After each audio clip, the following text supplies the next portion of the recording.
भाजपचे समन्वयक आदरणीय दीपकजी पटवर्धन, महायुतीचे सर्व पदाधिकारी, नावं कोणाचे घेत नाही कारण 12 वाजलेले आहेत आणि आपल्याला समोरच्यांची 12 वाजवायची आहे, त्याच्यामुळे कोणाची नावं घेत नाही. सर्व सन्माननीय मान्यवर आणि आपल्या महायुतीच्या नगराध्यक्ष पदाच्या उमेदवार ज्या महायुतीतर्फे धनुष्यबाण या निशाणीवर निवडणूक लढवणार आहेत त्या शिल्पाताई, समस्त सगळे महायुतीचे पदाधिकारी, बंधू आणि भगिनी,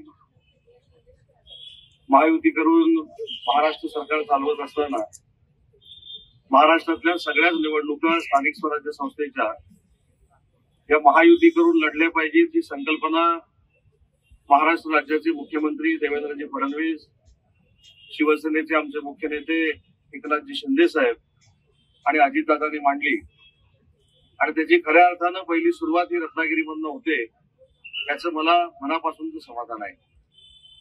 मी विशेषतः माझ्या पक्षामध्ये काम करणाऱ्या स्मितलताई असतील, वैभवताई खेडेकर असतील, ऍडव्होकेट समृद्धी मयेकर असतील, त्यांना मनापासून धन्यवाद देतो.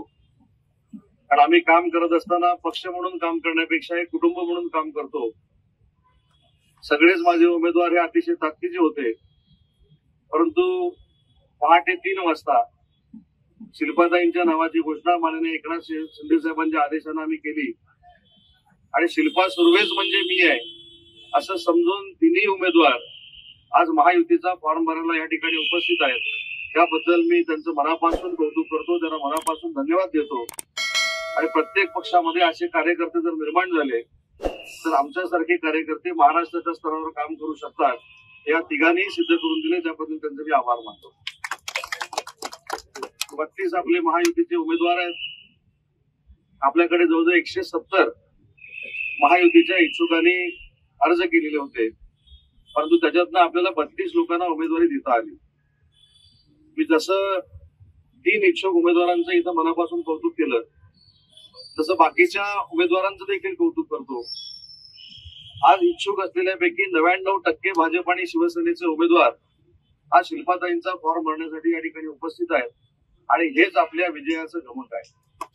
मी आज आपल्या सगळ्यांच्या साक्षीनं आपल्या सगळ्यांना विश्वास देतो की आपला महायुतीचा नगराध्यक्ष पदाचा उमेदवार हा 32च्या 32 नगरसेवकांसकट समोरच्याचं डिपॉझिट घालून निवडून येईल, एवढी ताकद आपण सगळ्यांनी मिळून निर्माण करूया.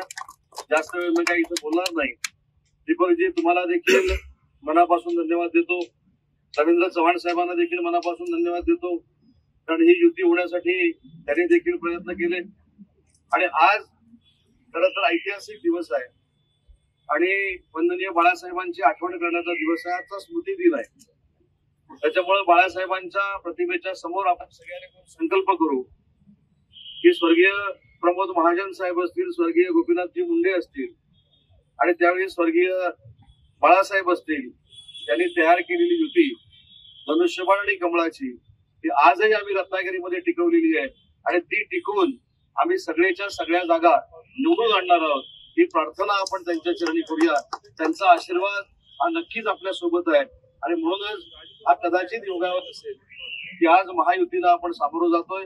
सगळ्याच पदाधिकाऱ्यांना मी मनापासून धन्यवाद देतो. कुठेही कटुता येणार नाही याची जबाबदारी आपण सगळ्यांनी म्हणून घेतली पाहिजे. आपण आपल्या पक्षाचा प्रचार करू, आपल्या चिन्हाचा प्रचार करू. समोरचं कोण किती चांगला आहे, कोण किती वाईट आहे ही चर्चा करण्यापेक्षा आपण रत्नागिरीकरांना विश्वास देऊ की पुढच्या 1 वर्षामध्ये महाराष्ट्रातलं सगळ्यात चांगलं शहर आणि विकसित झालेलं शहर हे आमचं रत्नागिरी शहर असेल आणि रत्नागिरीकर आपल्यावरच विश्वास ठेवतात. हे तुम्ही माझ्या 5 निवडणुकांमधनं बघितलेलं आहे. तिथं पण युबीटीचा आतमध्ये जाऊन बसला गेला.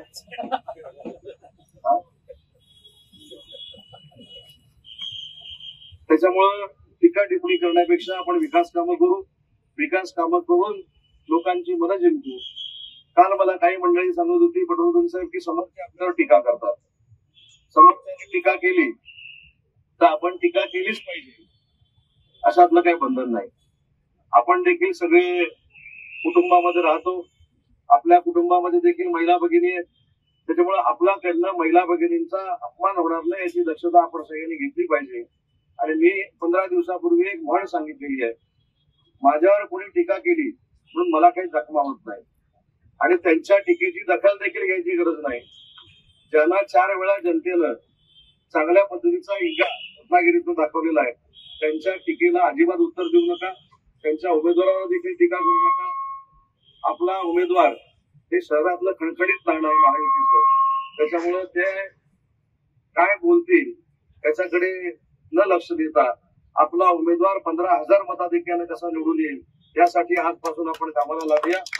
अजून एक विनंती मी सगळ्या पदाधिकाऱ्यांना करणार आहे, आपल्या सगळ्यांच्या आशीर्वादानं आज राज्याच्या राजकारणामध्ये काम करतो, त्याच्यामुळे मला रत्नागिरी शहराच्या निवडणुकीमध्ये आपण अडकून ठेवू नये.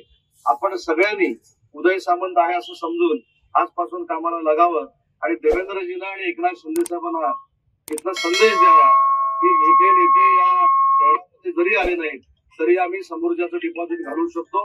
एवढा आत्मविश्वास आपण आपल्यामध्ये निर्माण करावा एवढीच विनंती करतो.